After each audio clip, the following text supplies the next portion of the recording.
G'day, how you doing? Adam Williams here from Adam Williams Creative. We're back Tuesday morning, 10 a.m. or 10 past 10 a.m. is when we kick it off. We're also here on Thursdays. As you know, let me know. Someone throw up a comment. Actually, I just need to fix this up on the other screen so we're ready. What's doing with that hair this morning? Crikey, that is horrendous.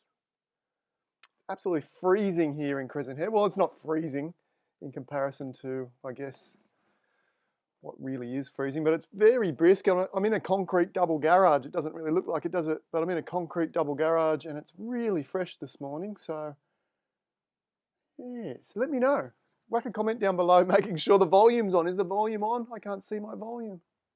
Yes, I think it's on. I think we're good. How is everyone? I hope you're doing well.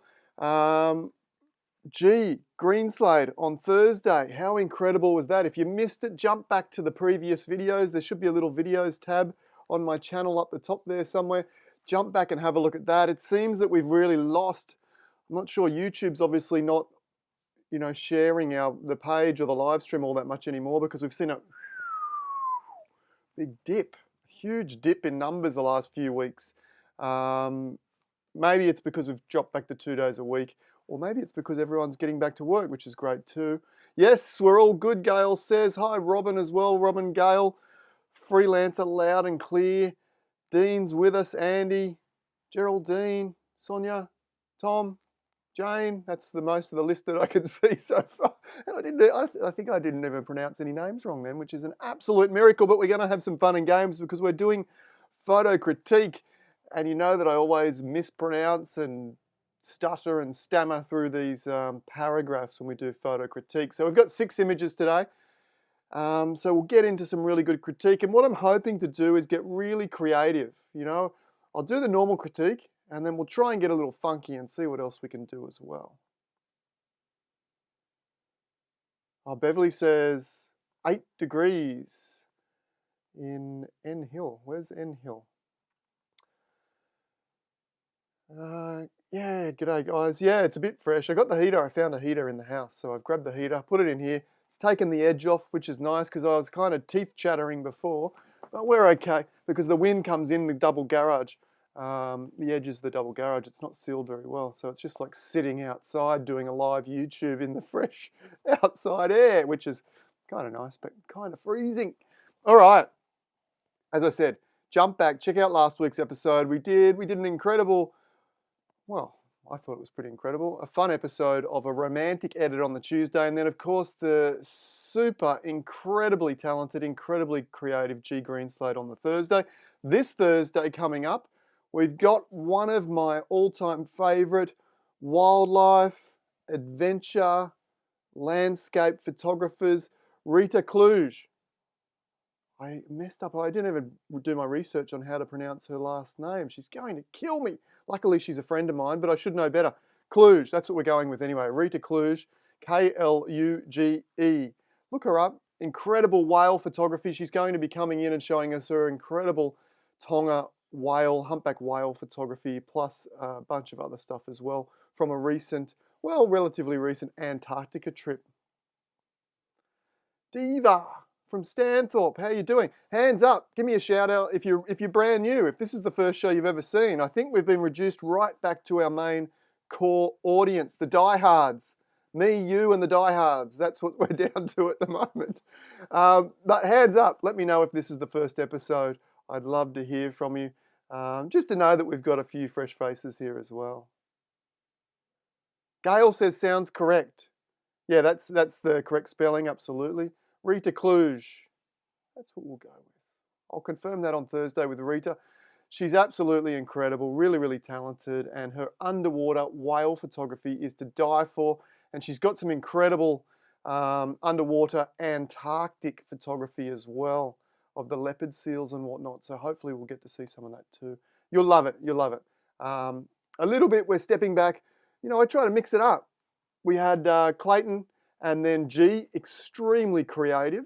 And we're stepping back to a little bit more adventure, wildlife, more natural photography, but just as breathtaking. Yes, Boyd, first on. Good to have you here, Boyd. Awesome. Anyone else there, first ups? Richard Richard Dudley, yeah, I recognise the name, Richard. It says newbie to the stream, but been around for years. Or maybe I don't. Are you an Easy Way member, Richard? The name looks very familiar. Katie Paul, episode number 3, awesome guys. Diva says, nope, always been here. Well, you know, you guys are the important ones. I don't mean to, I guess, oversight the diehards that have been here forever, that make this happen. The reason we are here is because of all the diehards that come back and back and back. So that's awesome. Be sure to hit the like button. Is there anything else? If you are new, hit the subscribe button. We do this Tuesday and Thursday mornings in this time slot. I'd love you to join us again. All right, let's do some photo critique. Switch cameras. Remember to switch cameras. I'm trying not to, just shaking my head around, making sure the camera wasn't frozen. It's not. Try not to stuff up today.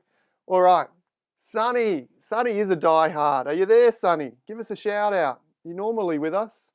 I got one of your images first up. Oh, whale watch next Saturday, Robin. Awesome. I love whale watching. I just don't like the bumpy ocean. Yeah, makes me a bit motion sick all the time. So, yeah, bit of ginger, hey? Get some ginger into me. All right. Sonny says, I often go for a walk down to my local river in Northam at sunrise, especially in winter when we get better skies. Okay, so we get better skies in Northam in the winter. Yeah, I think we probably get better skies around here in the winter too. Maybe even those transition months, you know, autumn and spring maybe. I find we get really nice skies too. The sky was impressive and I tried a different technique and location. This is 3 vertical shots stitched into a panorama in Lightroom. We've got some settings there. ISO 100 is interesting. 800 is interesting. Was it handheld, Sonny? Give us a yell. Are you there? Oh, yeah, there you are. Was it a handheld shot? Is that why the ISO 800? If I was on a tripod, normally, you know, I would be down at ISO 1 or 200 generally. 24mm, f14, 1/160th of a second. They're all good for handhold.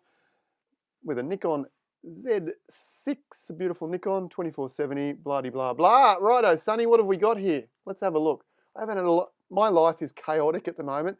Hands up if your life is chaotic at the moment. I mean, it's just like my office is a mess, my desktop's a mess, my email's a mess. It's all a bit of a mess. So at the moment, I'm just kind of winging it. As I said to G last week, everything's a little bit crap, but I'm getting through it. Here we go. Beautiful, Sonny. Really nice. Look at those reflections. Oh, okay, Sonny says it was on a tripod. Yeah, so watch out for that. It's probably not going to make a big difference, ISO 800 in a small low-res file like this. But if you're going to print it, and let's be honest, our modern cameras are pretty good at ISO 800, so you'd still probably get away with it, but you will generally get a better result, a cleaner result, a less noisy result with an ISO, say, 100 or 200. Okay. What we are missing, and I noticed this through a lot of the photos this morning, is the descriptions are very literal. And I would prefer if we started to try and focus a little bit more on how the scene made you feel and what emotion we were trying to capture. You know, with this scene here, it might be the peacefulness, it might be the warmth of the sun returning after a cold evening, anything like that. Focus on feeling. We spoke last week a little bit about, on a couple of different shows that I was on here with G, and on the Talking Landscape Photography with Luke, Paul and Nick, we spoke about the influence of things like smart editing and artificial intelligence and these kind of things. And it's true, these artificial intelligence programs are really going to make editing photos an absolute breeze, so that pretty much, you know, we take the photo, we give it to Google, and Google makes it awesome. So that then everyone's photos are absolutely awesome, you know what I mean? So then once everyone's photos are awesome, awesome is the new ordinary. So then how do we differentiate ourselves or attempt to maybe stand out when 90% of the photos taken are awesome? And we could say, yeah, well, my composition's going to be better, or this or that. But still, there's going to be a high percentage of people that have awesome composition and awesome processing, you know, creating really epic photos. And the only way, or one of the really, there's probably a few ways to be honest, but one of the main ways we can stand out is to be as authentic and as personal and as connected as possible to the landscape, because the last thing that machines are going to learn is emotional connection or emotional intelligence, more than likely. And that's a very human trait. So it's that emotional connection to the landscape and that story that's really going to have us stand out. I mean, if we look back in the past, look back to history and all the famous artists, photographers that we've ever studied at university or school, it's the same thing. You know, they were talented, absolutely, and they were producing awesome, aesthetically beautiful artwork, or sometimes disturbing artwork, but you know, the reason that they really stood out was that connection and their ability to convey that emotion and connection to their audience. So if we can really try on that level, it's going to really help us with our images.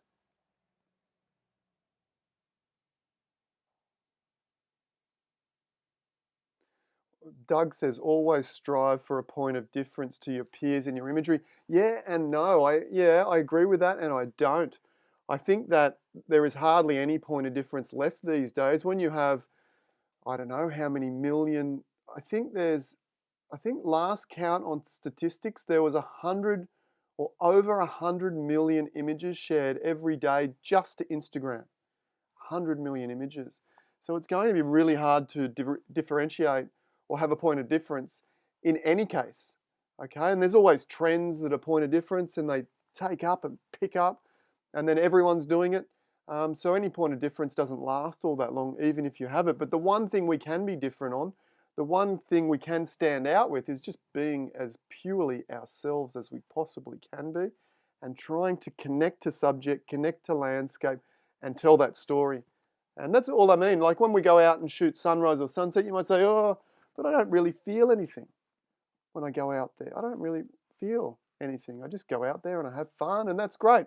But if we were to say, for example, let's say a cold Monday, rainy, wet morning, and we got to get up and go to that job that we really don't like to go to, you know. And if you're living in Sydney, you know, the hustle and bustle, and we got to get in that car, and it's cold and it's wet, and we got to fight our way through 90 minutes or an hour's traffic to get to the job that we really don't want to do.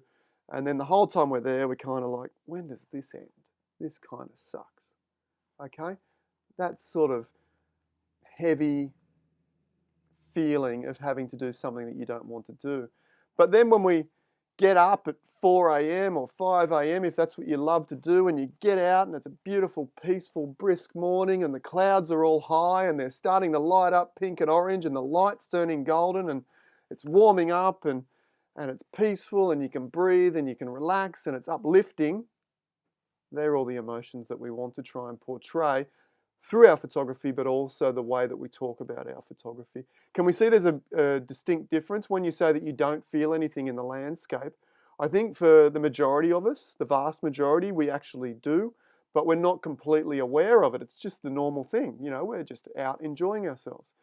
But when we really sit back and take a moment, you know, we are feeling peaceful, we're feeling uplifted, we're feeling energized.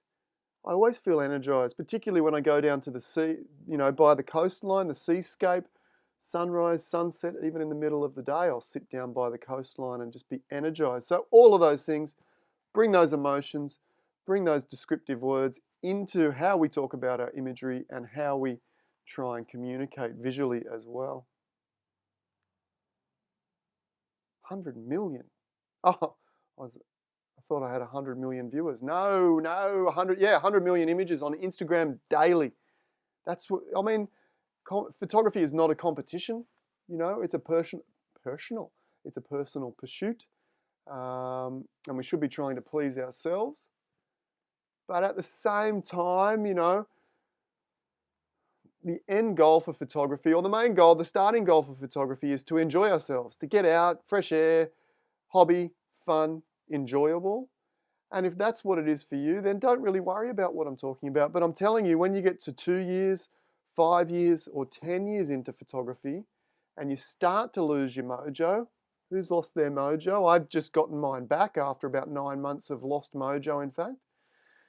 When you start to lose your mojo, the one thing you can turn to is to telling stories that are authentic to yourself. You know, the deep, powerful stories, the powerful connections, that's going to get that mojo up and going and back. Black spot, this black spot up there. All right, we should do some critique. That was enough banging on. 15 minutes in and I haven't even started critique, but it was important stuff. You know, in fact, if we look back at pretty much all the photographers, those incredible photographers we've interviewed in the last 2-3 months almost, they all tell much the same version of that same story that I just told you then, that it's about connection and story and you know, the personal feelings to the landscape and trying to portray that, whether it be G's creative approach or Clayton's creative approach or Mika with her incredible, beautiful aerial and landscape photography or even Rita this Thursday. You'll find that most photographers, Paul Holan, incredible connection to that adventure photography of the Grand Canyon whitewater rafting. It's all about personal experience. Oh, was it the cursor, was it? Okay, let's do some critique. All right, the first thing that keeps jumping to my eye, and I'm not sure if this is what Brian was referring to, is, you know, have a look around the edge of your frame. Look at this little guy here. Just get, you know, just remove those little bits and pieces. Just have a look around the frame, zoom in. Is there anything that sort of sticks out? You know, a contrast, it's almost a contrast distraction where it goes from a beautiful smooth sky and then all of a sudden, boom, we've got a little stick there. In this case, we can just grab the spot healing tool. Boop. Okay, a couple of little dabs there. And that's gone. Okay, I just had to mention that first because it kept jumping out at my eye there. Yeah, Gail spotted it as well, a few others did. That's a distraction if it's not part of the story we're trying to tell. And this is why story is so important, because it helps composition, it helps looking for distractions. A distraction is anything that is not. In fact, Federico, way back about 3 or 4 weeks ago, he said a really great statement, didn't he? If you remember, he said he looks around the image and asks, you know, each individual element, is it paying the rent? Is it contributing to the photo? Is it paying the rent? If it's not paying the rent, out of there, get rid of it. That little stick, I don't think was paying the rent. So we remove it. I like to put it a slightly different way, is that every element has to directly contribute to the story we're trying to tell. Federico was another incredibly emotive photographer with a story to tell. Okay, and that's what it's all about. That's what art is all about. And if you ever lose your mojo, look for your story and you'll find it again, more than likely. Okay. Plus points. Beautiful, peaceful scene, incredible reflections, beautiful color in the sky. How could I improve it? Composition is nice too. I like the trees sort of up over the top, framing the top of the image. Little spiky grasses framing the bottom corner. That's quite nice. Central horizon works really well when you've got strong reflections as well, because you get that symmetry between the sky and the reflection. Okay, but, you know, can we give it a bit more light, a bit more pop? I don't know, maybe Sunny liked it like this, but I'm thinking we can add a bit more drama and a bit more light.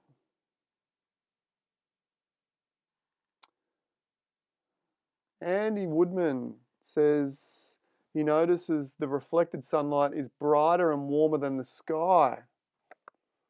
It's not really showing up that way on mine. I would say more saturated, Andy. I wouldn't say it's brighter. In fact, if I was to put a curves layer up and grab this little research eyedropper, I can pick two similar areas. That's the brightest point in the sky right there. And I can see the exact same point in the reflection there. And you can see the reflection is actually quite a little bit darker based on that, those points there. If I just do that again, you can see bright point in the sky. That's the same bright point here. I'm just, yep. Okay. So it is darker. It's more saturated though in the water. That's fine. I know what you're kind of getting at. The reflection should be darker and than the reflection in the sky, and it seems to be that way. Open quarter tones. Randy says, I haven't seen your name before either, Randy. Are you new? If you are, thanks for joining us. Looks like it had great depth while there in person. Yeah, it does have a really nice depth as you go across those reflections and into those silhouetted trees, almost silhouetted trees in the background. Yeah, keep the bits and pieces advice coming. What would you guys do with this particular image? Richard Dudley says open quarter tones. Oh, okay, that's a rather technical. Yeah, okay, so you want to open up the dark shadows between the midtones and the darker shadows, I'm assuming. Well, we might have a play with that. Also the tiny tree on the right edge. Yeah, it's actually a telegraph pole. I would remove that too. And absolutely. Steph says the same thing. Brian says reflections are often more saturated, probably because they're darker. Yeah, crop it out. Newbie! Randy, great to have you here, mate. Hit the subscribe button. We do this the same time each day. I'm not sure what time it is in where you live, if you're in Australia, like the majority of the audience, or we do also have a high percentage of people from the USA. G'day, everyone from the USA. All right, okay.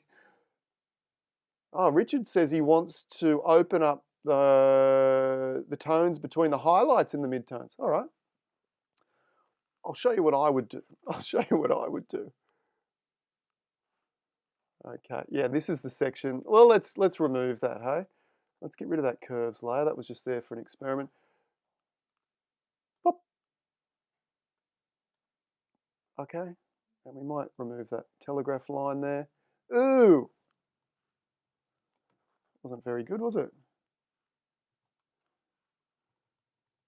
Smaller. See how that goes. Maybe I didn't need to remove the telegraph line, but that telegraph pole is gone. That'll do.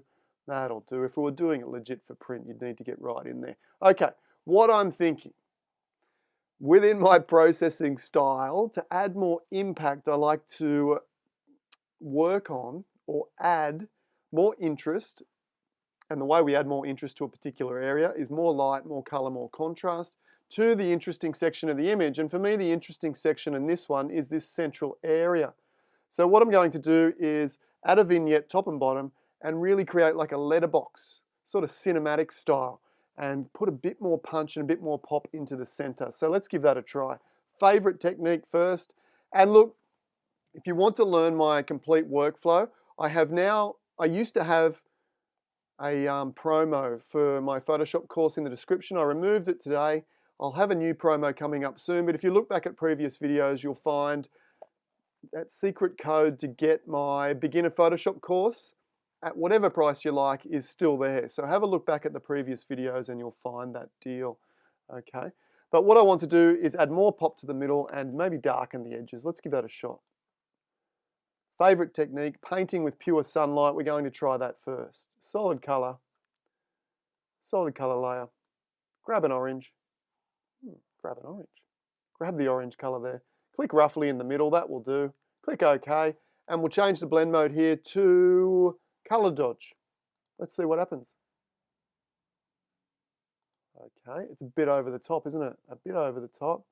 Let me just delete these two layers out of the way, clean up that. Double click back on that icon there. Whoa. Okay, a little bit like that. A little bit more. Click on the mask, invert, B for brush. All right, yeah, 15% opacity, that looks pretty good. Just check my hardness, that looks pretty good. Oh, I didn't mention, You can find my Photoshop courses over at www.𝗟𝗟𝗡𝗍𝗕𝗏𝗍𝗔. There's actually a free introduction Photoshop course there on the home page at 𝗟𝗟𝗡𝗍𝗕𝗏𝗍.com.au if you're interested in learning Photoshop. And if you're ever interested in any of my other courses, just flick me an email. You can find my contact details over there. Flick me an email and I'll make sure I look after you. Okay, just giving that a little bit more light, a little bit more color.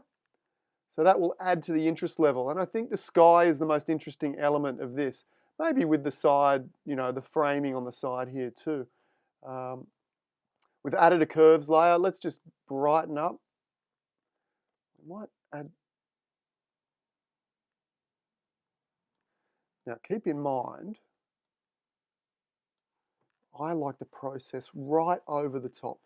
Like my philosophy in processing photos, if you haven't pushed your photo over the edge, you haven't found, you know, the limit yet. So I like to push my photos right over the edge and then bring them back just so they're just sort of teetering on the edge.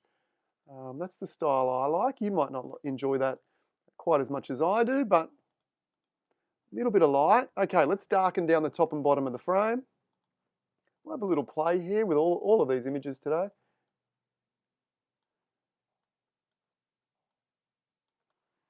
Again, Command or Control I to invert. If you are to sign up for one of my courses, they're very slow, very deliberate, very easy to follow. This is not a tutorial because we'd be here all day with 6 images and having a play around. But you can see by darkening the top and the bottom here, maybe even darken those grasses off a fraction, we're starting to get some drama in the middle. If we go back to where we started from, can we see we're starting to build up that central drama. And I think we can get a bit more light. Let's try a bit more light in the middle.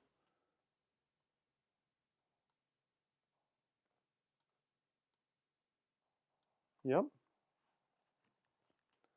And again, just in this section.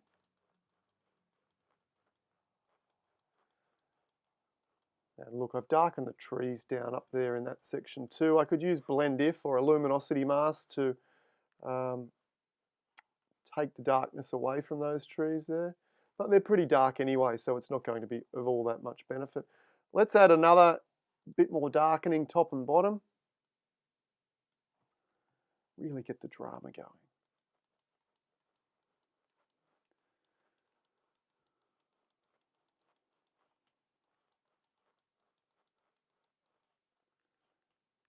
Yeah, that's looking good. I like to add purple. I like to add purple or magenta to my sunrise sunsets. I think it gives a really beautiful softness. Solid color. Purple. Click in the middle again. This time we're not going to use color dodge. For this beautiful softness, we're going to try soft light. Okay, and color washes are where we're really going to pick up on the emotion and the mood and really give it our own individual signature. You know, you could wash this in whatever color you like. I like purple, and if I was a sunrise sunset shooter, I would wash all my images in the same purple, more than likely, or a similar purple, because then you start to build up that particular style, and I quite like that as is. I mean, it's not for everyone. It's very purple, isn't it? But I quite like it. And at the end of the day, being authentic and producing photos that you like, not because they'll get likes on Instagram, but because you go, oh wow, I really like that. I really like the purple, or you know, you might decide to go with green because you want to be funky, or you want to be uneasy, or you might go for an orange and really get those fiery, burny tones going, or go for a red, that looks pretty awesome too, or a blue, that could work. I like purple. You know, and you can go as dramatic, or, you know, click around here. Whoop, we've managed to change to red again. Maybe we want to go more towards the reds in the purples.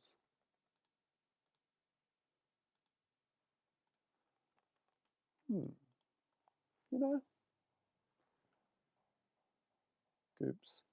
Goops. Richard, what are you talking about? My daughter just said, who is watching 50 kilometers away? I feel like it needs a little more pinky tones. Pinky purples. Awesome. Richard's daughter. Yeah, absolutely nailed it. a few more pinky tones. I like pinky magenta tones in my sunrises. That's probably too much, isn't it? I don't know. Lower the opacity down a fraction, and we get something like that. And look, we could, well, let's do one or two more layers here and just see if we can't get, you know, a little bit more in the middle there. Command or Control I to invert. You know, just get a bit more light just through the middle. Maybe just a little bit more. Just a little bit more light there and there.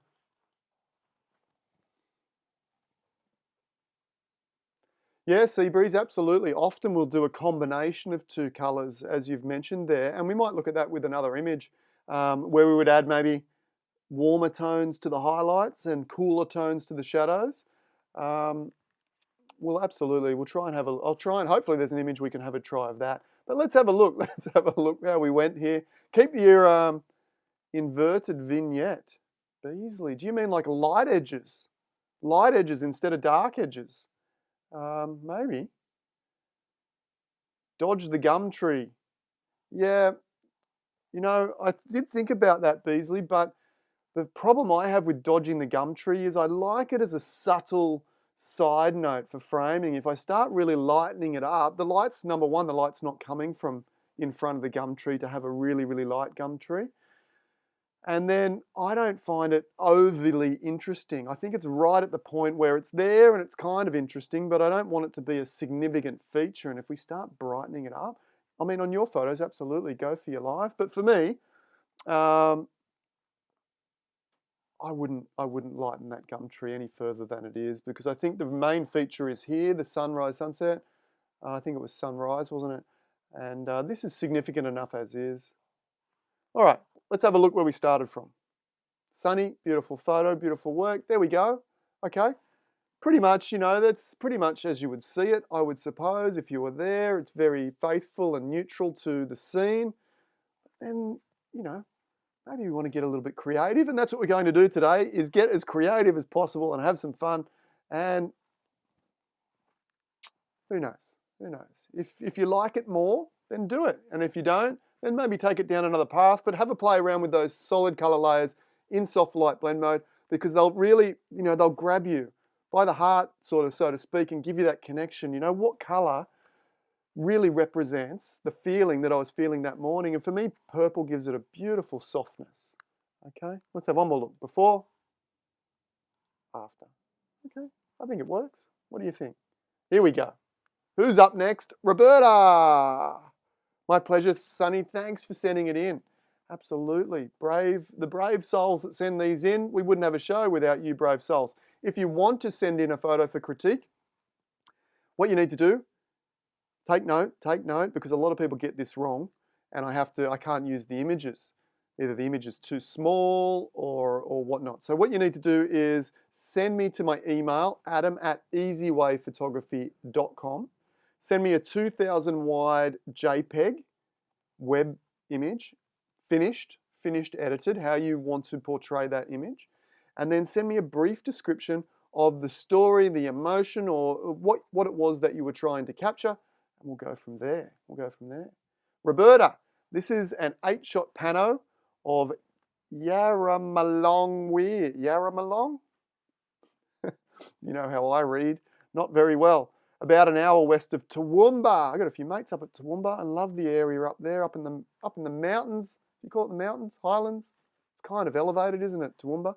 Anyway, I had to wait until after some heavy rain to get the waters of the Condamine River flowing over the weir between the protrusions of the weir.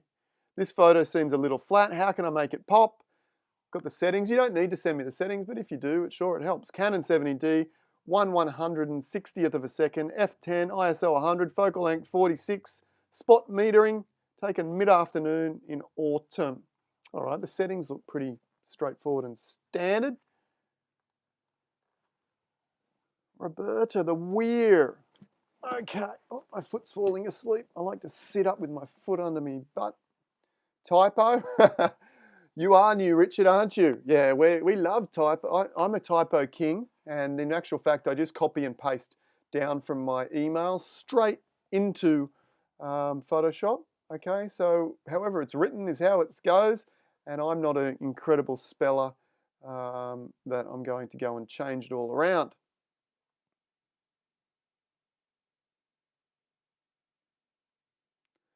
Okay, let's keep on trucking. All right. How do we make this better? Well, similar to Sunny before, I mean, story and emotion, like try and, you had to wait for the rains to allow the flowing over the weir. But why did you decide? What's the story behind this image? What is so significant? Is it the rain that was significant? Maybe the countryside was, in a bit of a drought and in need of water, and then now we've got this precious resource, flowing over the weir. So a little bit more like that, like a little bit more connection, a little bit more depth of story. And look, I understand that a lot of us are, or a lot of the viewers and people submitting are right at the beginning of their photography journey. And trust me, I didn't start considering story or incorporating story till about the 7 or 8 year mark, when I finally discovered, pretty much what I think is the most important element to all art and all image making. All right, is storytelling. It's all about storytelling. That's what we're trying to do. So if we can tell stories, we have more interesting, more engaging images. Okay. So with that in mind, the composition is interesting-ish. I mean, I see the pump house or something over on the left, and I kind of feel like that could maybe be incorporated a little bit more by panning away to the left. Do you need the entire weir? Maybe more a crop. Let's just reset that crop.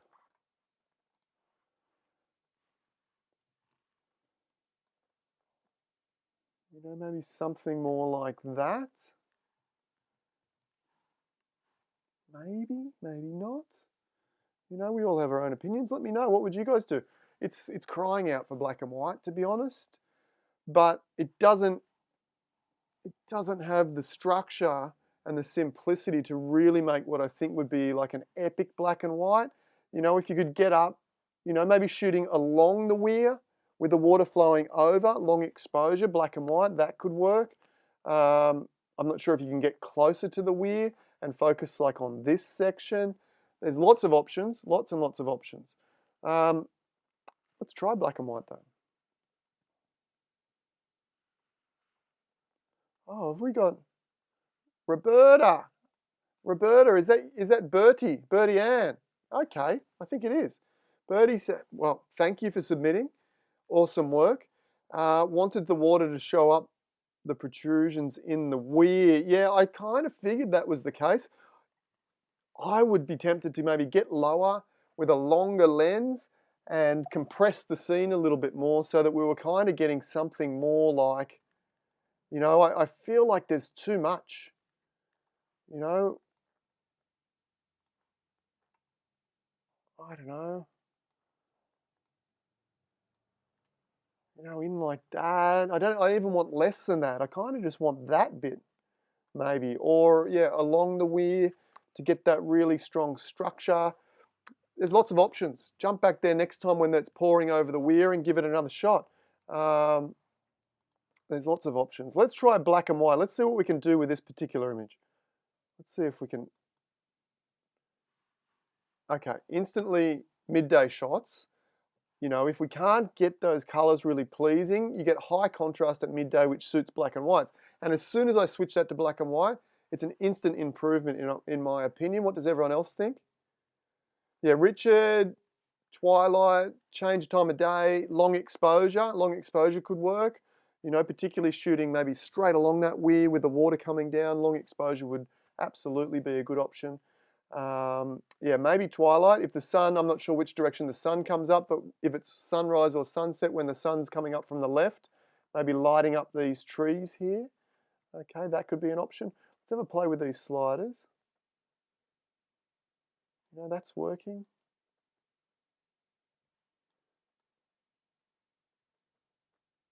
Ooh. You've got to be careful with these sliders because what you'll see happening, the photo starts falling apart, absolutely falling apart, when you start really aggressively pushing these sliders. Okay, so we need to be a little bit careful, and having the raw file would also help in this case. I know I didn't ask for the raw file, but you'll get a better result from the raw file. Andy Woodman says maybe a drone to get a little more height. Yep, that might be better. Michael agrees, black and white is better. I tend to agree too. What I'm going to do is reset that filter because it's really falling apart. Another great black and white filter. Let's have a look in actual fact. Let's go to 𝗃𝗵𝗗𝗃𝗃𝗃 𝗃𝗵𝗂𝗃. This is a bought, well, it used to be free. I've got the free version, but it's now, I'm not sure. If you look up 𝗃𝗵𝗗𝗃 or Nick Collection or 𝗃𝗵𝗂𝗃𝗃, 𝗃𝗵𝗂𝗃𝗃 is the black and white version. It's a great little program. I think it's about $100 US. Look that up. I'm not associated with, I'm not affiliated with, I'm not getting any cut for mentioning them. I just think it's one of the best plugins, 𝗃𝗵𝗃𝗃, the Nick Collection. And what you do, you get all these kind of presets, and I'm not a huge fan of presets, but they have their place. And we can see, is there something, you know, maybe you were going for an old sort of washed out film high key look, that can work. You know, dark and grungy. Yeah, the high key, I don't mind that, high key. It's kind of interesting. Contrasty.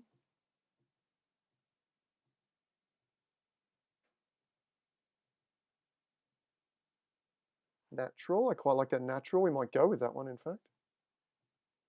Again, sort of old school washed out, grainy, old school. That's quite nice. We'll run with that. Now, what I need to do is settings. After clicking OK, apply the filter to the current layer. Now, that should stop it from freezing. The old version freezes in the new versions of Photoshop if you don't have that setting set. Okay, so there we go. Black and white, looking beautiful. And now let's do similar to what we did in the other image, which was darken the top and bottom and create kind of a letterbox frame, sort of drawing you into the middle. High key with a black sky could work too. Yeah, that could be interesting. It's kind of a little bit, ew. In fact, that 𝗃𝗵𝗃𝗃 filter has caused some artifacting in the sky too, hasn't it? A bit of halos and a bit of noise and a bit of funk going on up there. So be careful with that. You will get better results with, and look up here, that haloing as well. So be careful of that.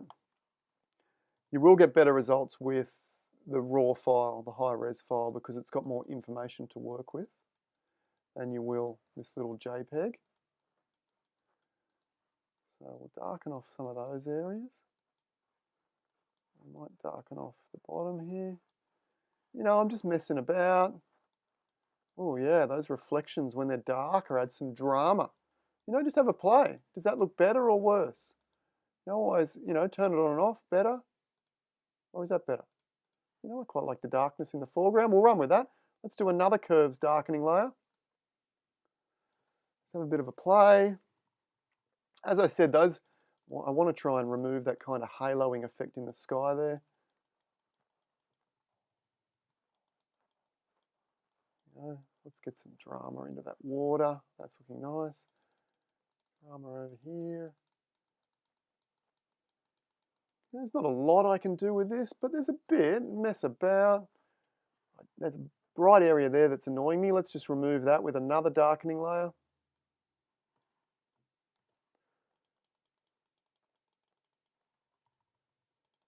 You know, when I'm taking photos, big bold subjects is the key, and this image is on the right path. It's got the subject, but it's maybe not big and bold enough within the frame for what I want. You know, you'd say, okay, it goes from side to side of the frame, but I kind of want in there in the detail. A little denoise from Topaz. I haven't used denoise because I tend not to need it because I tell you one thing, if you get your exposure right And if you've got your workflow right, as in the workflow structure, do your noise removal right at the beginning in Lightroom or Adobe Camera Raw. And then, you know, you're careful not to add things like clarity and even filters like NIC-FX too early in the workflow, like I've done here. I've kind of gone against my own advice. You know, if you've got your workflow in the right order and in the right structure, and you know what causes the noise and you know what causes the artifacting, and you remove the noise, as I said in the first place, you generally won't need, you only really need things like denoise if you've messed up the exposure, or you've got a high ISO exposure that has a lot of noise, or you've messed up something in the wrong order of your workflow to introduce artifacting. If you've got a good understanding of what causes these things and you try and steer clear of them, you really won't need it. And hence why I don't use that program. I hear it's very, very good, but I just don't need it because I don't have that problem. And within my workflow, if you're a member of Easy Way Photography, you'll know that my workflow is structured to make sure that you guys don't have that noise problem either. A little bit more, and then we'll move on to the next one. You know, if you're new here today, we kind of just have a bit of a casual chit chat. We have a bit of fun.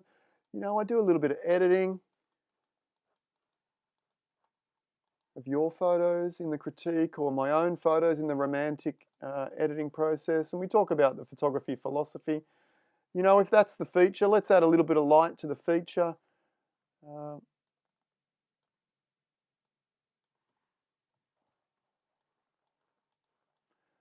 that brush up a little bit.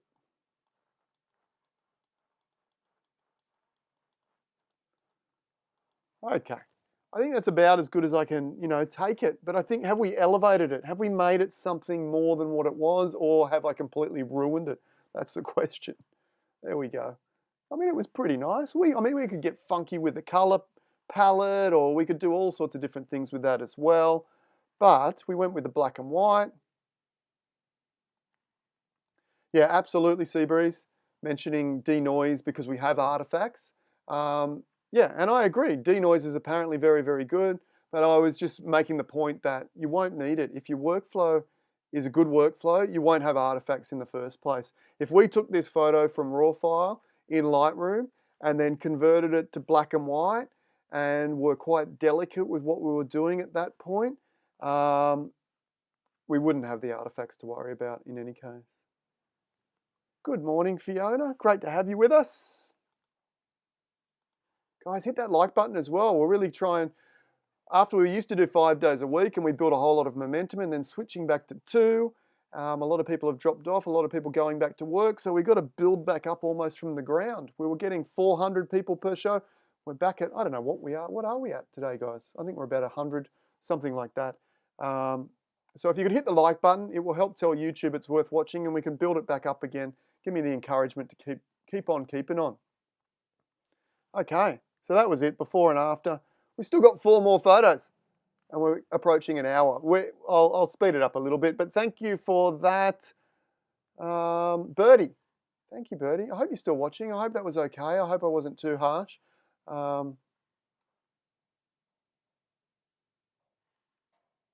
Yeah, there is. Casey. Casey asks, Casey, are you the daughter of, where is he? Started with R. Who was talking to me before? Anyway, I can't find the name. There was another Dudley though. Is there some light popping out from behind the trees in the top right corner? Yes, there is right here. I would need to darken that back to the same level of the sky. 104, we cracked 100. Thanks, guys. We have got mostly our die-hard audience that join us every day, and I thank you guys for making this so enjoyable and so much fun. Richard Dudley, me. Richard, Casey's online too. Awesome, great to have you here, Casey. It would be worth making it darker. I won't go into that right now. Yeah, have a play, Birdie. It's a great image, and I would suggest go back there again with a longer lens and try and get some more intimate details of water flowing over that weir, or zoomed in, or maybe straight along the line, or anything like that.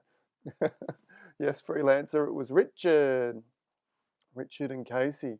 Where are you guys from, Richard and Casey? Are you Aussies, like the majority, or from somewhere else in this big wide world that now connects via live YouTube. All right, who's next? Who's next? It's called Grand Canyon. Cheryl. She says, I haven't done a lot to it as I'm only just finished the beginner's course. She's a student at Easy Way Photography. The beginner's course is called The Essentials. If you look back at some of the previous videos, you can still find that secret link to get the beginner's course for whatever price you like. I'm going to remove those secret links shortly, but it's still there for the time being if you can find them. Birdie says no water at that weir at the moment. Yeah, hopefully we get a bit more water soon. You can jump back there and shoot it again. Okay, back to Cheryl. Just finished the beginner's course. Hope you loved it, Cheryl. I've been watching all your morning sessions through and my mind is just buzzing. Awesome. Yeah, it's been a lot of inspiration for me myself. As I said, I'd lost my mojo for 9 months, and through creating this program and doing a lot of editing and really getting creative and listening to a lot of those incredible creative photographers that have come on, I've been out shooting. Over there, I've been doing some encaustic wax photography, and it's just so much fun. I might show you. If you want to see, I won't show you this morning. I'll wait till it's finished. I'm a sucker for getting too excited and showing you guys before stuff's finished, and you just be like, yeah, that kind of sucks a little bit. Anyway. Okay. Okay. Did I finish the statement? Anyway, I hope this is good enough to make the cut. They all make the cut. Well, as long as you send me a 2000 wide JPEG with a description, they all make the cut. I had to delete some this morning because they were tiny. They were like just tiny and it wouldn't have come up on YouTube. In fact, this one in itself is a little bit small, but it was just big enough image size. Yeah, see, it's only 640 pixels tall. You were lucky to make the cut. You almost didn't because it's very, very small. Thank you, Cheryl. Beautiful. Instantly, I'm nervous because I'm thinking, what am I going to be able to add to this? And I'm not sure I'm going to be able to add anything. It's a beautiful shot. I'd like to zoom in, but see the pixel, it's just not there. It starts to fall apart, but I can see beautiful light and beautiful detail. And okay, there's one thing, you know, I like the angle and I like the composition where we go from dark foreground. It's quite romantic. The romantic landscape painters, which I absolutely adore and am inspired by, often would have a very dark foreground and then lift over the top to a illuminated, you know, mid-ground background and then have that dramatic sky. So it's quite a romantic composition. I enjoy it a lot. We have these lines kind of meandering back through the light. Beautiful, love it. But, I do, you know, particularly, what do you guys think? You know, what do you guys think?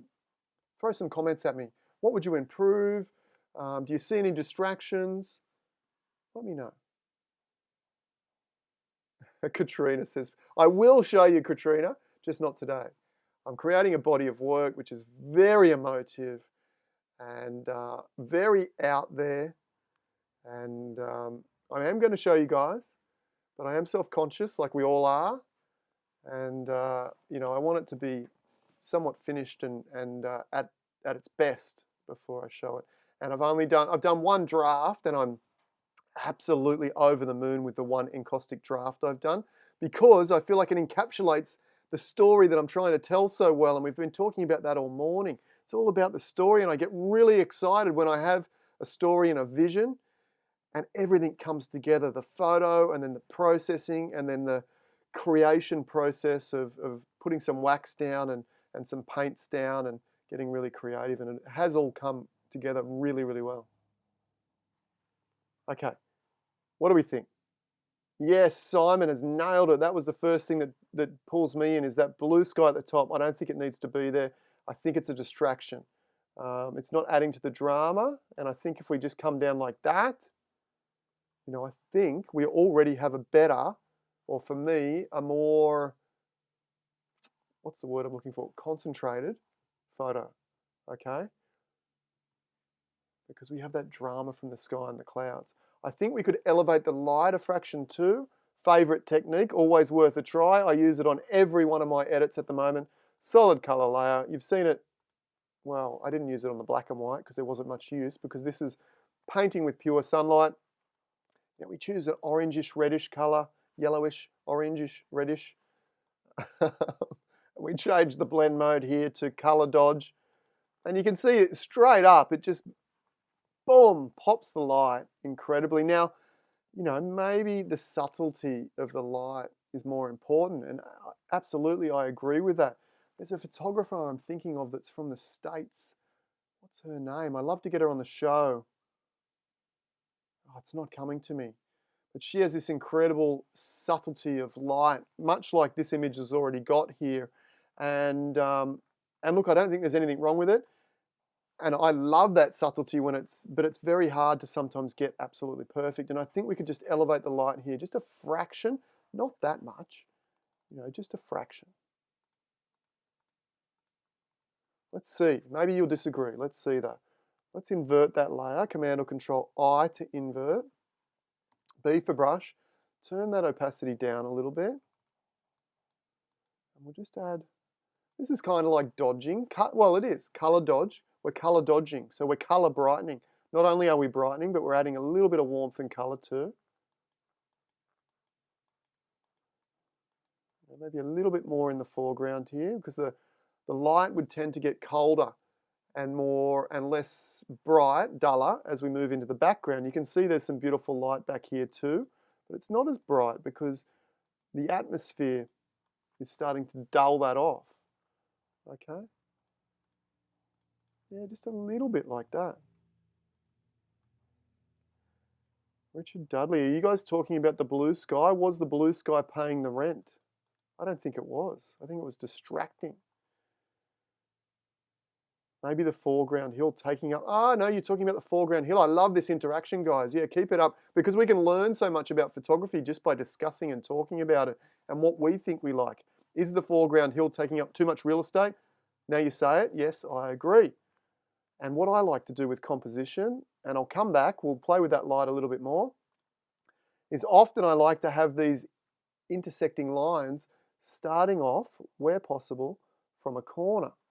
So I think something like that might work. Okay, something like that. Just coming in, almost a leading line, drawing us up here, and then drawing us off into the, the beautiful light in the background. Bit more light in the middle, sea breeze, maybe, curves. Look, to be honest, I don't think we need to do a lot. Remind me whose image? Cheryl? I think the light was, really, really beautiful as is. And let's see if, when we compare what we had to what we finish up with. Yeah, okay, let's maybe darken the foreground a little bit. There's a little bit too much detail in the foreground. Oh, when we darken the whole image, look how dramatic it becomes. Always keep your eyes open when you're processing, because I was only thinking foreground, but it's looking interesting in several areas. Whoops. Okay.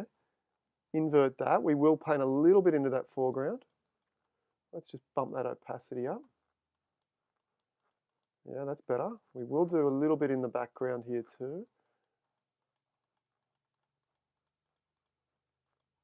And you might say, we might get to the end of this. You've gone over the top and you've removed the feeling that Cheryl had. Yeah, in this case, I don't think I'm making it better. I'm just making it different.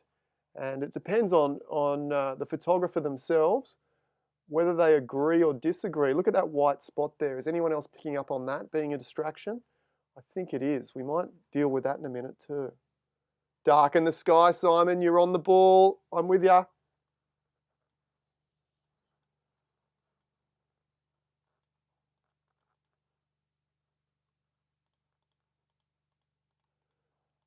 Now, it is sometimes the difference or the tension between dark and light which makes the drama in a photograph. So essentially that's what we're doing here is, just creating, I want to do something with that bright point in the sky there. I'm going to just merge all the layers together to give me a copy of basically what's going on. Command, Option, Shift, E. We'll do that on a Mac, and Control, Alt, Shift, E. And what I'm going to do is press Command or Control T for free transform and just shift it over a bit. Add a layer mask, Command or Control I. You're probably like, what are you doing? And what I'm trying to do is create some of the darker sky area to just push back that white area there. Command or Control T. Bear with me. Oops, sorry, I don't want that. I want to make that bigger. Command or Control T.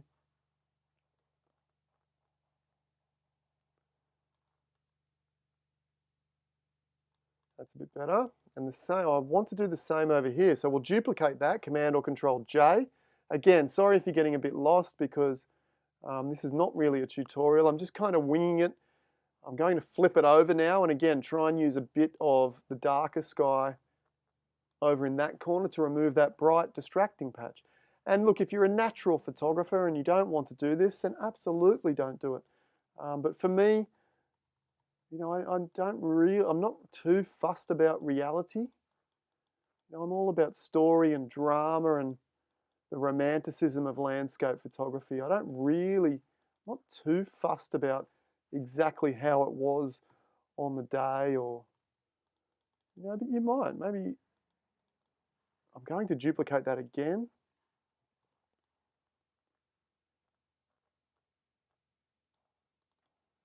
Okay, and we're kind of getting there, aren't we?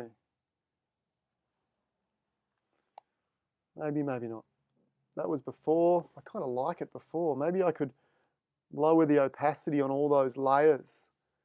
If you can tell, I'm kind of creatively just bouncing around, seeing what works, seeing what doesn't work at the moment. And we might bring a little bit of light back into that, just like that. And we'll add a little bit more light. What do you guys think? How are we going? We're getting something, a little bit more light, maybe into some areas back here. White brush. A bit more light on the horizon there. Something like that. Okay. And we could add a little bit. No, it's got plenty of haze. I was going to add some more haze to the background to add to the depth. Let's have a look. I mean, I could spend hours on this photograph, as you've seen with some of my photographs before. If you're interested in that romantic style editing, jump back a couple of videos. It was about 3 videos ago. We did a really cool romantic edit last Tuesday. Check that one out. That's a lot of fun. Before, we didn't really do a lot, did we? After, before, after. I think it was pretty good to begin with, to be honest. A little bit more. Darken and desaturate the sky. Yeah, I could take some blue out of that sky. Darken the sky. Steph says, good idea. A little light in the middle, yep. If you walk into the image from the corner up the foreground, then turn into the river. Yeah, I think it kind of draws you in along that light area now anyway. Let's go. Let's next image. Connie. Not sure if you're here with us, Connie, or not. Thanks everyone that is here. If you're new, hit the subscribe button. We do this twice a week, Tuesday, Thursday, this exact time slot, so roughly an hour prior to whatever time it is now. If you hit the subscribe button and get notifications, you can join us again on Thursday. We've got the incredible adventure photographer, wildlife photographer, 𝗏𝗏𝗃 coming on. Look up 𝗏𝗏𝗃 and you'll see her incredible whale photography. Her surname is spelled K-L-U-G-E. Connie says, I would like to enter your critique session. Tick, congratulations, you've made it. I traveled 2 days in a rainstorm to Ghost Ranch NM. Those in the States, let me know what state NM is in. I'm assuming that's the States. When I woke up at sunrise, the rain had stopped. Once in a lifetime shot. I did not edit the sky. Just as I shot it, lightened up the foreground and the cliff a bit. Okay, cool. Again, give me more emotion. I mean, you sound really excited about this once in a lifetime shot. Was it uplifting? Was it exciting? What was it? What were you feeling? Energizing? All of those good things. Tell me about that. Okay. New Mexico. Thanks, Brenda. Beautiful. The cliffs of New Mexico. Incredible dramatic sky. Okay, instantly Okay, this is what I was talking about before. You know, or not, there's a dust spot there. There's a little bit of critique. Oh, well, let's start with the positives. Let's start with the positives, then we'll get into some of the improvements. You know, interesting composition, quite well balanced, beautiful light, dark storm, very dramatic. I enjoy it quite a lot. The light has a sort of a unnatural greenness to it. We're going to try and fix that up so it's more of a golden color. It's very green, yellow, greenish, limeish yellow, almost like those incandescent lights, you know, that we get them in Sydney around our rock pools at sunrise and sunset, and it turns at a yellowish, greenish, very unnatural color. So I'm going to look at that. Maybe, I don't think the clips here are that kind of lime yellow color. Anyway, we'll have a mess around with that. And what I also noticed, there's some dust spots. Make sure you always do, you know, clean up those dust spots. I've got a great dust finder action in my courses. Tom, good to have you, Tom. I haven't seen your cheeky comments for a while, mate. How are you doing? Tom Putt, one of Australia's most talented landscape photographers, is with us. If you haven't already joined his Facebook group, jump on Facebook and type in Tom's Tribe.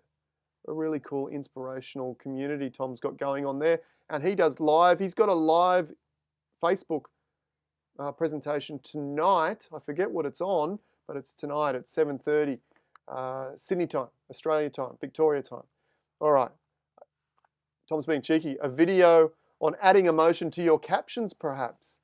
Yeah, we don't need a video. We just got to tell what we're feeling. Tom, what are we feeling? And I know you're really good at it, but it's just about being aware. And as I said, you know, getting up in the morning on a cold, wet, rainy day and going to work, we know that sucks. And we can tell people that sucks when we're having a beer Friday afternoon. Geez, I hate my job. It sucks. I wish I was doing something else. It makes me feel down and heavy and uninspired. But then on Saturday morning when I get out and go to take photos, it makes me feel uplifted and alive and vibrant and energetic. That's all we need. It's on Bhutan. Tom Putt, presentation on Bhutan tonight. I'll be tuning in. Make sure you watch out for that. And another shout out for, there's a lot of photographers. I mean, this whole situation where we've got lockdown and everyone's sort of, you know, turning on their TVs and turning on YouTube. And a big shout out to a lot of the artists that are really standing up and entertaining all the crowds. You know, the musicians. There's a whole bunch of musicians that I love watching on a Friday, Saturday night that are just doing live streams. Absolutely incredible. And a whole bunch of photographers that are doing a lot of live streams, giving up their time to entertain everyone out there. And I'm enjoying that too. Tom Putt does it on his Facebook group. There's another one. There's an aerial photography presentation on Wednesday night, Talking Landscape Photography. Tom's a part of that as well. I was on the show last week. Look up that one on YouTube, Talking Landscape Photography, if you can find it. All right, let's talk about this image. Yeah, Tom, get in touch with your feelings more. Absolutely, it can't hurt. Be aware of what you're feeling, who you are, put it in your photos. Mate, I know you do that already. I know you're having a lend of me, but it's good because we can discuss this and everyone can be better for it. Now, this particular image, along the lines of what I was talking about before, if your workflow, and this happens to a lot of photographers that are rather new to post-processing in Photoshop, because, you know, if you get things mixed up, if you're not doing noise reduction at the beginning and you don't know what settings to do, and all of that will be within my courses, and then you add too much clarity in the beginning, or you go to a preset or a nick filter which separates your colors and creates artifacting, and you do that too early, all those things should be done at the end, filters and clarity, because they can be destructive to your images and they can cause things. I don't know if you guys can see this, but look at this digital pixelation we have here, okay? And that's due to doing things in the wrong order or doing things that, you know, that cause these kind of things. And look, it might be the way that maybe this is just a JPEG straight out of camera, and it might be just straight out of camera. If that's the case, switch to RAW and get more control over the processing, because JPEG is processing the file for you and maybe messing it up for you. Whereas if you're capturing in a RAW file, we get that full control and we're going to get a better photo at the end of the day as long as you follow, you know, a workflow that is designed to get a high quality image at the end, output at the end of the day.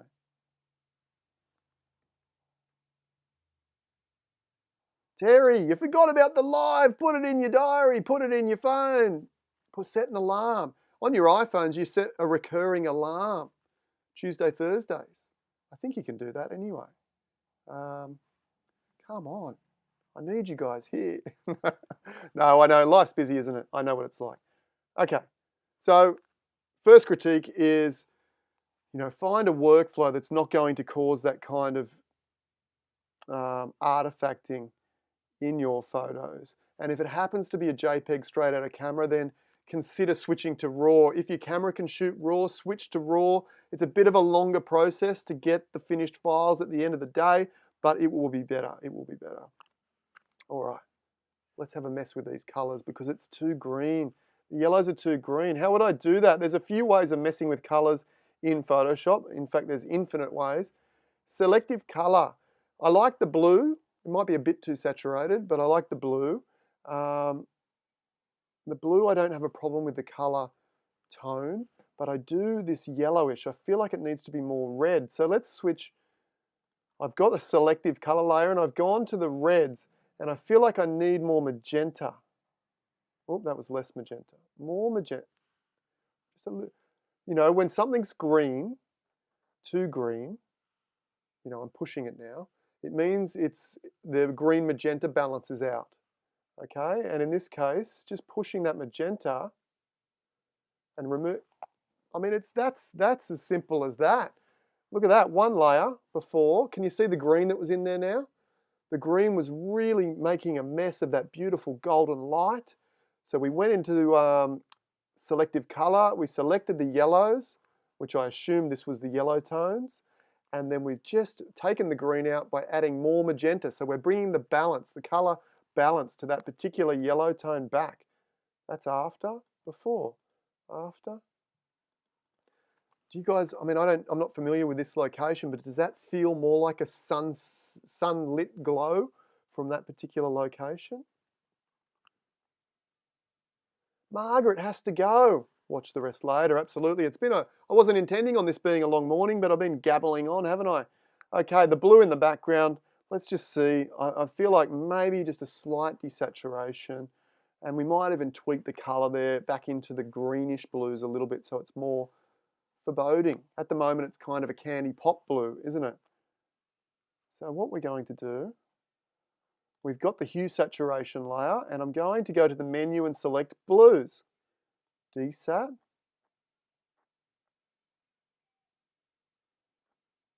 Yep. That works. Yep.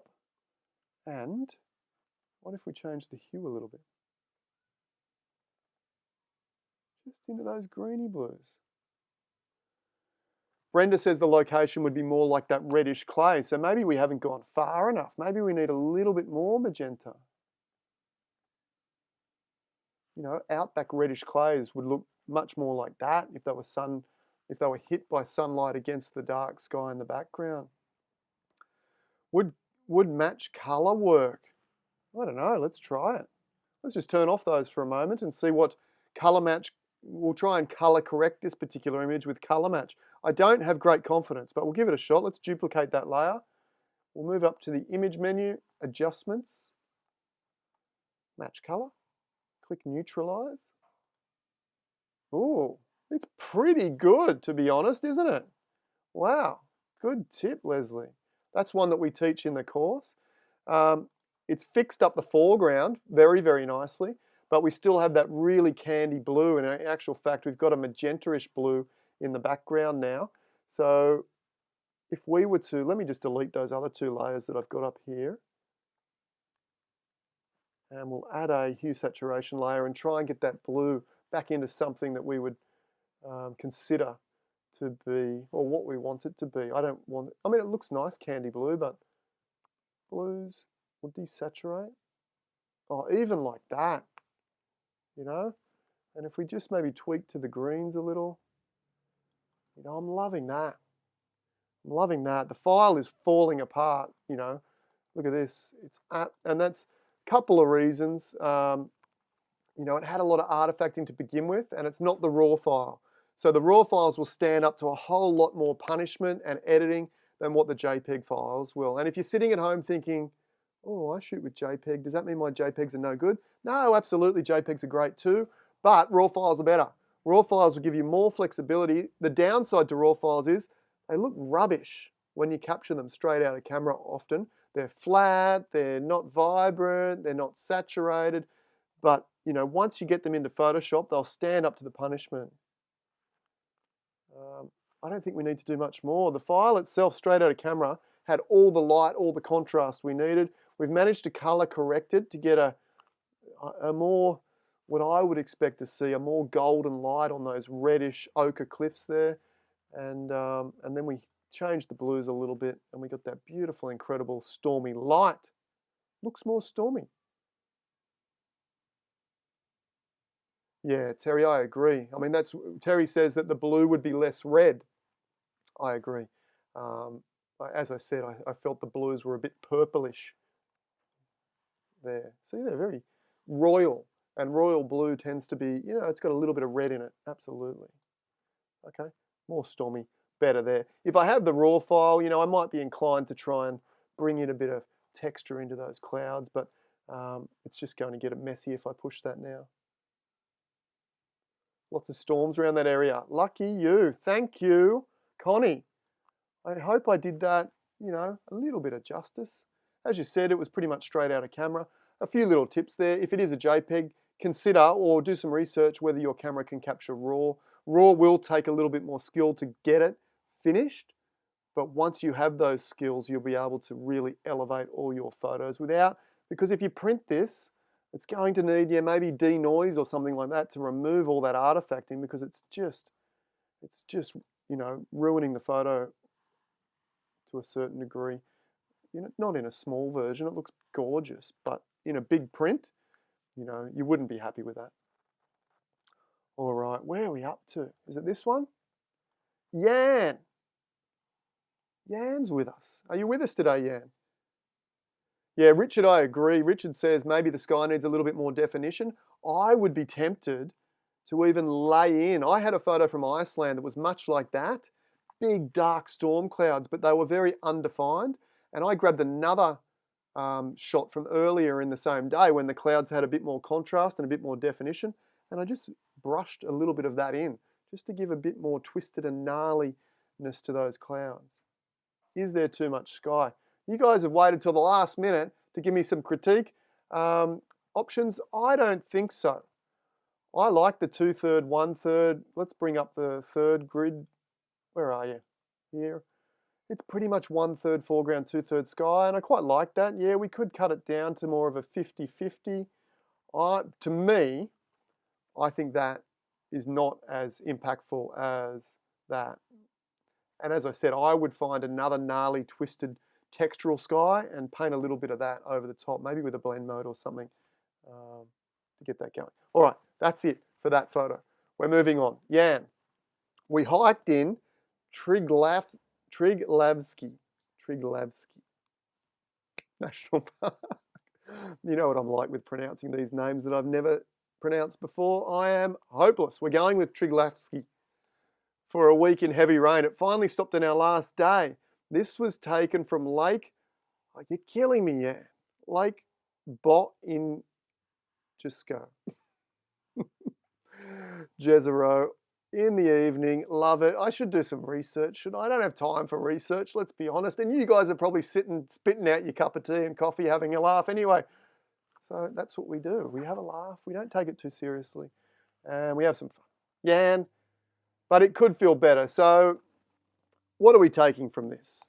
We hiked in 𝗃𝗏𝗃𝗏 National Park, Slovenia, for a week in heavy rain.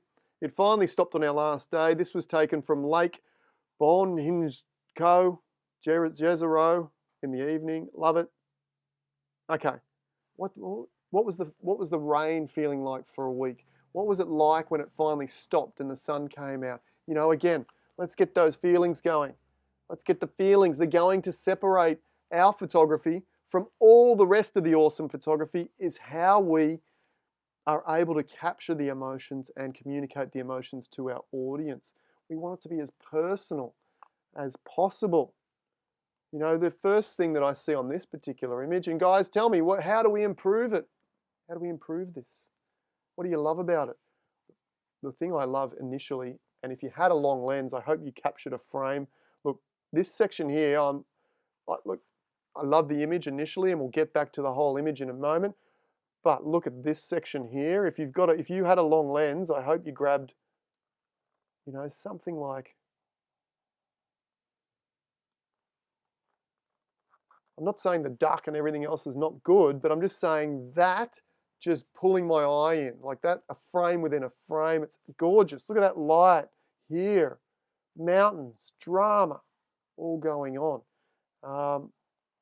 And also sometimes when we go out landscape shooting, we need to keep our eyes open as well, because sometimes, and I've been guilty of this in the past, is we go with a really strong preconceived idea that I'm going to get a big lake in the foreground, mountains in the background, you know, maybe a duck, maybe some stormy light, if we're lucky, maybe some beautiful red clouds. But we forget that there might be some other opportunities there. So when you're there, grab the shot that you preconceived, that you were hoping to get. But if something like this happens, keep your eyes open, because there might be an opportunity to put on the long lens and zoom in and get something right out there. All right. Yeah. No, not necessarily. Do you need a source of light for the crop? No, Steph's referring to this crop here. Did I crop that out? Did I, the source of light? I mean, the light's clearly coming from there. Yeah. I don't always have a bright spot in the clouds where I want the light coming from. Often I'll just have a hint that the light's coming from outside, a bright spot outside the frame and coming across the clouds into those areas. Now, initially, the duck looks huge, says Richard. Yeah, it does. I don't think it's been enhanced. I guess it's probably a really, really wide angle shot, like a 14mm. Let's see if we can get some information, and we're really close to the duck, like probably only a meter away. Let's see if we get some file info here. If it will give up its secrets. Will you give up your secrets? No, there's no metadata, no secrets. Anyway, no big deal. My first instinct, or my first suggestion for critique is you've got a lot of blown highlights, okay, and there's probably no way around it here, because I think the sun is like right here somewhere, okay? So maybe it's a, got to be careful with my pronunciation. Maybe it's a huge duck. Duck, not a, let's not go to the New Zealand version of duck. Oh no, but that, no, sorry for the Kiwis out there. You probably don't pronounce duck the way I'm sort of inferring that you might pronounce duck. Duck, huge duck. Sorry, apologies. I'll probably get banned from YouTube now. Terry says, if it was that huge, it would quack me up. Yeah, loving it, mate. That's a great dad joke. My cat is blocking my face. All right, we're getting off topic. Initially, you know, you might want to take 3 or 4 shots here, different exposure, and bring an exposure blend together, okay, to maybe control those highlights a bit better and those shadows a little bit better. You could do with maybe a touch more detail in the deep dark shadows here, over on the left. Also, your foreground, the shadows are very dark and intense. The light on the water is very well controlled, like really well controlled. Hey, from Sri Lanka we have Seth. Oh my God, how bad am I at pronouncing names? Princess is having a laugh. Princess, oh my God, I can't even talk now. Princess Amira is having a good laugh. The viewers and I've lost it. We've all lost it. We come here for some fun. We're just having some fun. I can't pronounce words or names or anything. Luckily, I do some okay Photoshop sometimes. What would we do? What would we do? We would, exposure bracket could be a good idea here to control your highlights and shadows. The composition is great. Giant duck in the foreground and all. I quite like it. I don't think the duck's been placed in there unless the entire foreground was placed in there, which is a possibility. You know, I want to see a little bit more maybe detail and balance in the light and tones in the foreground here, maybe more like these rocks across the entirety. I want to see a little bit more control in the highlights. There's some funky blues and greens going on. What would I do? What could we do?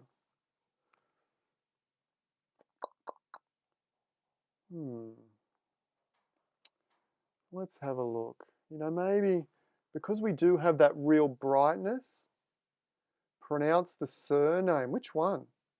Oh, I mean, you having a lend there, Simon, aren't you? You're having a good laugh. Pronounce the surname. I can't even say, I'm sorry, from Sri Lanka. 𝗓𝗃, 𝗓𝗃𝗃𝗃. I'm sorry, I'm probably absolutely making an absolute meal of that, and my apologies. I'm not even going to make fun of it or try and attempt the last name because it's not fair. Duck with an Tom, but you go to the naughty boy corner for that. All right. Stop it. Stop it. Back on track. Back on track. All right. Delirious. Okay. What I was going to say is when we do have these really bright blown out skies, what we can often do is embrace that. I'm going to grab a solid color layer in a bright yellow and create like a sun haze in the background. Maybe it will add to it, maybe it won't. So we just got a sun haze in that bright yellow color. We could even turn that off and double click and maybe grab that specific color right there. Okay. Turn that back on. We can lower the opacity. Let's see. Click on the layer mask, Command or Control I. I hope I haven't offended anyone. I don't mean to. Just laugh at me because I can't pronounce stuff. You know, that's not a skill of mine. I've got a brush here. We're going to paint in a little bit of that haze here.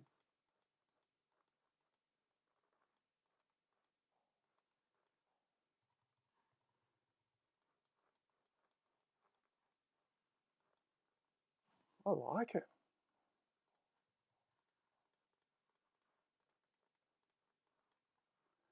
A little bit too much maybe over there.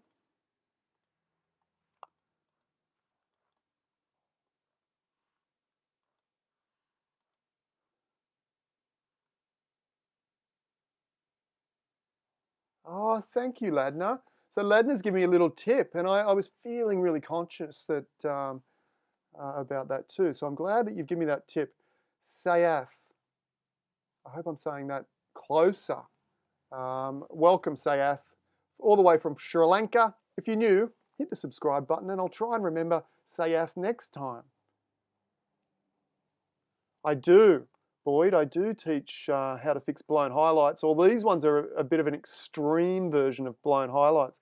Let's have a little play with the colors. Let's add a solid color wash across the entire image and see if we can give it a little bit more mood and emotion of that beautiful light. Oh, look at the background. You can see the background was quite blue and those golden hues are really helping. I was halfway through saying something there. Yes, fixing blown highlights. This one's a bit far gone. I think we would really struggle, so I'm embracing them instead. There's some funky reds happening over there, reds and greens. Maybe that's a little bit too intense. Let's just drop that down. Or maybe just desat to try and remove those reds over there. Hue saturation. Grab the little hand. What color is that? It is red. Pull them out. Okay. Let's add some pink, magenta-y pinks. Tom Putt loves pink. I love pink. Pinky purpley reds. Probably won't work, to be honest, but let's try.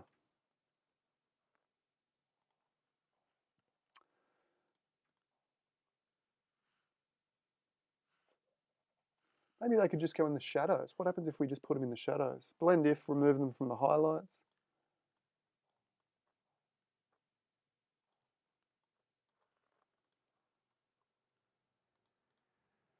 Yeah, you know, something like that. I think a few exposure blends would really elevate this scene and give you more control. And I don't think I've made it any better. I probably made it worse, did I, before? After? Oh no, I think that appeals a little bit more. That little bit of haze in the background. Oh, Ladna's given me a bit of a bum steer. And she messed up too.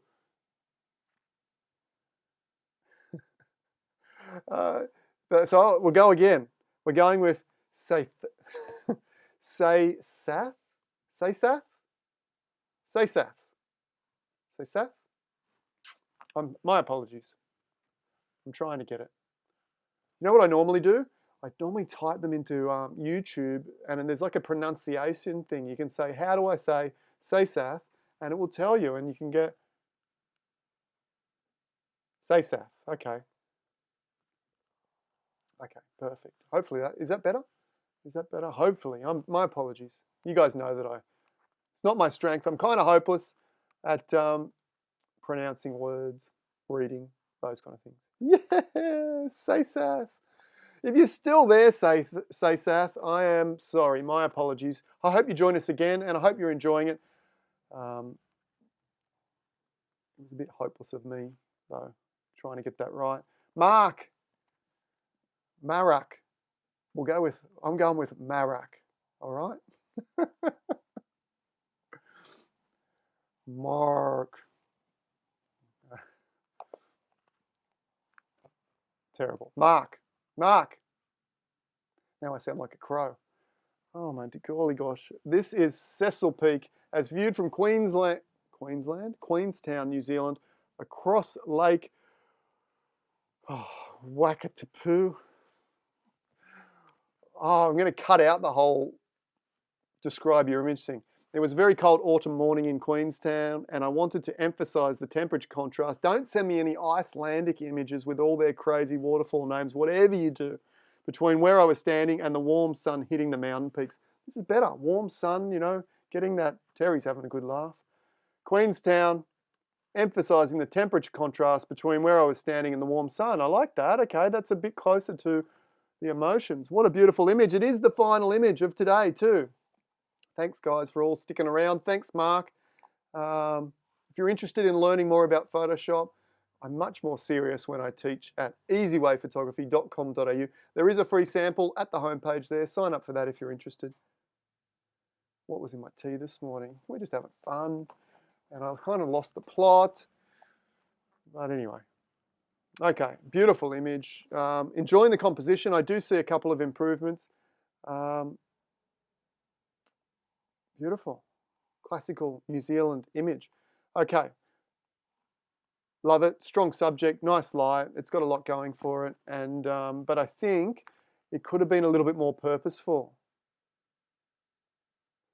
Yeah, Steph, send us a description of how you feel, but leave out all the crazy names of lakes and waterfalls and all that stuff.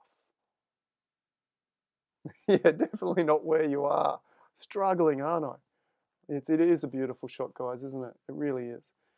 I want the composition to be a little bit more purposeful, though. I see, you know, nice separation with this foreground element, and then we have this beautiful mountain. And what I see here is a real opportunity to get really purposeful with this composition and have it framing the mountain. So if you got down, maybe you couldn't get any lower. Maybe this was as low as you could get. Maybe you could walk closer because that would lift the What I'm wanting is this branch of the tree to be sitting separate from the the mountain. Sort of framing nicely. As it is, it looks a little bit unpurposeful, whereas this is, you know, coming down and getting all tangled up there. Richard Dudley says exactly the same thing. You're on my team. Young is with us. I had an embarrassing moment with Young as well, didn't I? When I was pronouncing your name horribly. And I managed to get around it. So hopefully next time I'll be able to pronounce 𝗧𝗵𝗂𝗧𝗧𝗧𝗧𝗧𝗧𝗧𝗧. Much, much better, hopefully. But Young is with us. She says, I'm a great teacher, methodical and thorough, thank you. Yeah, I'm with Richard though. I prefer this tree branch not to be getting tangled up. And I think there's a great opportunity. If you get lower, that would help to bring that branch up above the landscape. Or if you walk closer, would have the same effect. And when you're in the landscape, if there's something you want to move or shift, just walk backwards, walk forwards, get lower, get higher, and see how that affects it. And pretty soon enough, you'll see, oh, as I get lower, and particularly when you have reflections, if you look at the reflections of a rock pool by the seaside, for example, if you stand up at eye height, often they'll look a bit messy and you know, not very appealing. But if you put your camera right down low, you'll get the sky reflected quite nicely into a very small puddle. Okay, it'll look almost like a big lake. Okay, and that's perspective. And in this case, I think we could maybe get lower, walk closer to separate the elements a little bit better. Seabreeze, time for creativity, Adam. Turn the foreground into a mountain. Well, we might have a bit of fun with creativity on this one, but we'll do it stock standard first. Mark says that Mark says that he was wanting to emphasize the temperature difference between the chill where he was and the warmth where the sun was. So let's see if we can emphasize that maybe a touch more. Move to the, Leslie, absolutely. Move to the left, move to the right. In this case, moving to the right would have the effect of maybe freeing up the landscape from that particular tree.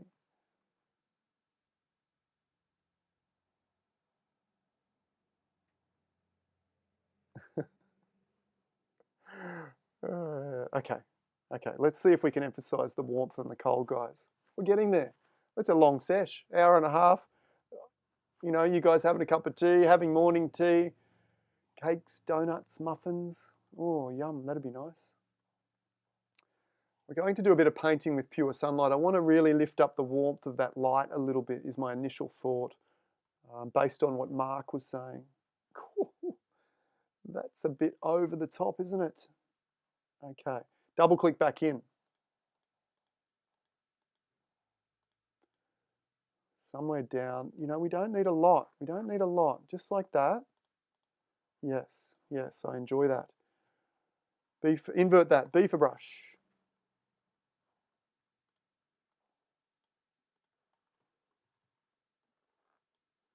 Could be my new thing, purposefully saying names wrong, so that when I actually say names wrong, no one can tell, right?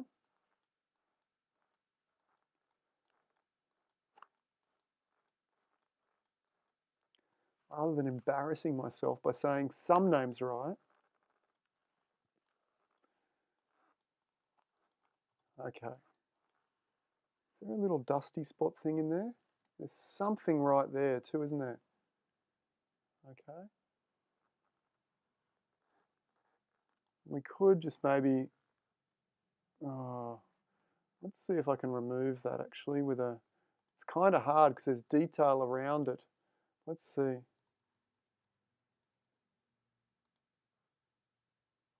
Well, not too bad.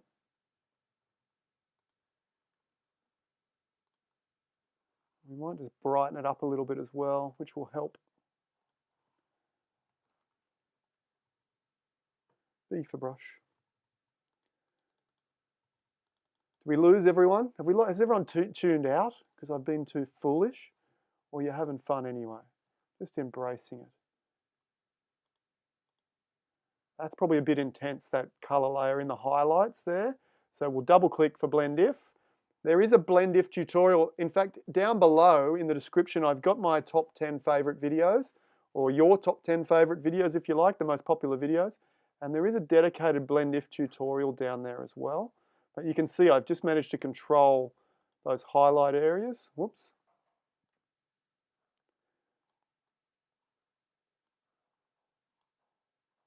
What is going on here? Where is that? Oh, I duplicated it. There it is, and there, and there. Oh, Get rid of all that, thanks. Go away.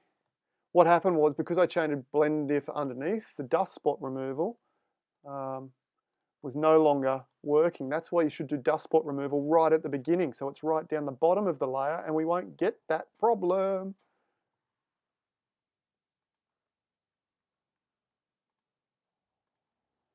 Bit of it looks like a water droplet or something. It's very big.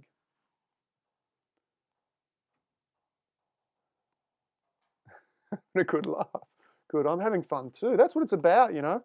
If I'm having fun, I'll keep coming and doing this if it's just me and a handful of others. But if it's not fun, you know, then it kind of defeats the purpose of doing it, doesn't it? All right, so we've warmed up the background. We might do that a little bit more. Let's add a solid color, like a warming solid color layer, so in soft light. And you've seen this trend. Okay, yes. I like the warmth in the background, but we're going to invert that and only paint it mainly in the background because we want that beefer brush.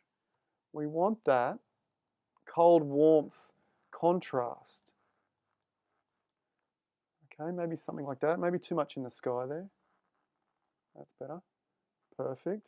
Let's add we probably don't need to add a cooling filter to the foreground, do we? I think we're starting to get that.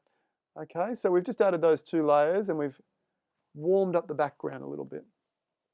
And that's probably all I would really do, but we could, what else could we do? What else could we do? You know what? Let's turn it into a mandala. Just for the end of the show. Let's flatten the layer. And I'm going to do this relatively quick. I do have a how to do mandalas over at my other website, which is called 𝗏𝗵𝗃𝗀𝗃.com.au, which is for advanced Photoshop users who really want to take their photography and creativity to the next level. So in other words, using all the tools that you'll learn in the workflow at easywayphotography.com.au, but then just pushing it up a notch and getting ultra creative. What we're going to do is create a mandala. Let's see what happens, guys. I'm going to rush through this, so don't follow along. I've cropped a square out, which I think might make a nice mandala. Flatten the image. Would you move the mountains closer? Maybe cool the water a bit. The water was very cold, so I figured maybe not. Move the flag or the buoy? Absolutely. Move the mountain closer? I wouldn't. I think the mountain's very, very prominent and very, very large in the scene already. Anyway, let's do a mandala. We're going to duplicate the layer. We'll do it in darken. Darken. Command or Control T. Right click, flip horizontal. Woo! That's fun in itself, isn't it? Click OK. Merge up, Command Alt Shift E. On a PC, that would be Control Option. On a Mac, merging up, which was that next step, is Command Option Shift E. Press Command Option Shift and then E for everything. And on a PC, it would be Control Alt Shift E. All right, this is a little secret trick. Okay, again, we're going to go darken, Command or Control T. This time, flip vertically. Woo, that's getting interesting. Okay, Command, it'd probably be absolutely horrible. Command Option Shift D again. Oops, click OK. Command Option, merge up. Darken layer. You can do this in darken or lighten. We might go back and change them all to lighten and see what it looks like after. Command or Control T, and we're going to right click, rotate 90 degrees. Woo! Interesting. Merge up again. Darken. Command T. Command or Control T. Oh, this time we need to rotate 45 degrees up the top here. Oh! And we'll do one more time. Merge up again. Darken. And Command T. This time 22.5 degrees. And we have a beautiful mandala. curves.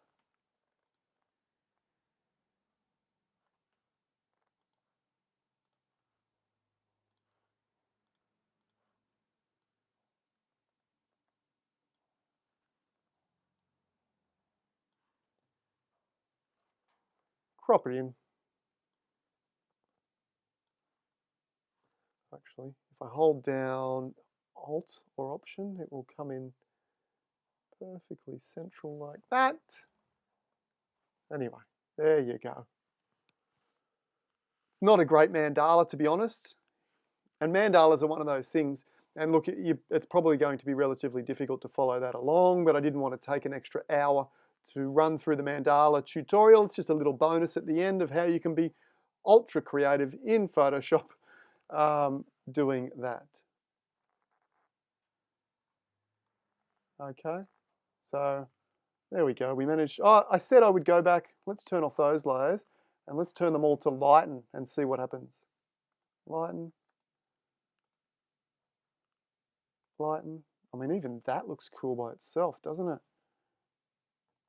Already. Changing the blend modes around. Lighten. Funky. Lighten. To be honest, I like that one.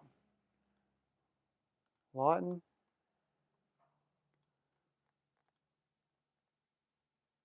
Yeah, lighten's not going to work really well on this image, but you know, we can mess around. Color burn on that layer looks all right. We can maybe change that one to color burn, or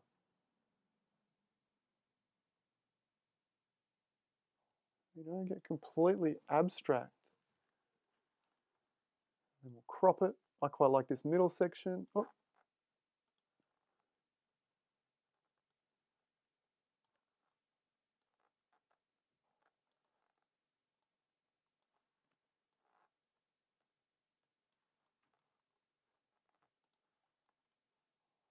There we go. Look at the fun we can have in Photoshop, just messing about. Grab a curves layer.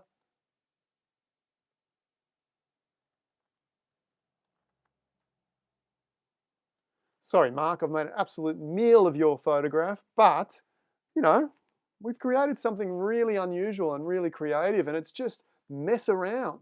Grab an image, you know, duplicate it, free transform it, flip it, rotate it, change the blend modes. What do you get? You know, you can get something really, really creative. Look at the face on the right. Have I removed the face? I can't see the face. On the right? Anyway, there's a little kind of face in there. Okay.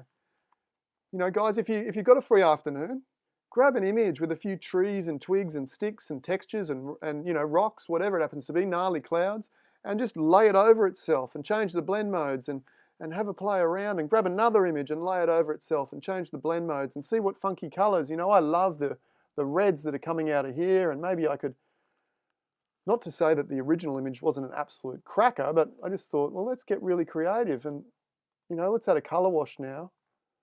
You know, that could work. Or, yeah, soft light. Maybe we want, you know, more like that. And then into the highlights, we could add a blue. You know, just to give us some tension between the colors. Just get funky. We'll pull that out of the reds.